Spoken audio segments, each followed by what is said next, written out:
Once you start getting that taste, you'll want to keep getting it. Be happy, go lucky. Cheery, upbeat, sexy smoking commercials. A tool tobacco companies use to hook millions of Americans onto a habit that could kill them. I feel pretty good about this cigarette, too. Decades later, the same companies have been told to run adverts admitting they lied about the damage cigarettes do to smokers. I think it's hard to overstate how important it is for the tobacco companies finally to be required to admit that they deliberately deceived the American public, not once, but over the course of 50 years. It will be the first time it will have to come out of their lips to make it certain that no one continues to be misled. In 1999, the US Justice Department brought a case against tobacco companies accusing them of racketeering.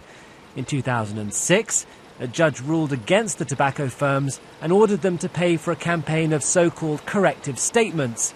Last November, the same judge spelt out exactly what the firm should say, including an admission they deliberately deceived the American public about the health effects of smoking, a confession the companies intentionally designed cigarettes to make them more addictive, and an acceptance that all cigarettes cause cancer. The tobacco industry wants to keep its remaining customers and has been fighting this case hard, resisting the demand for a campaign of self-criticism.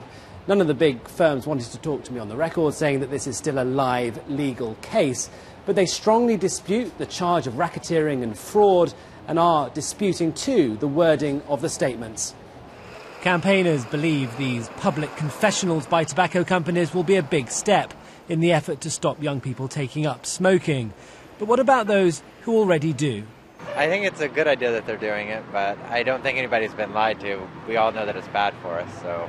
It all comes back down to choice. I mean, there's lots of things that are bad for you that people choose to do, and cigarettes is just one of them, but I figure it should be a free choice.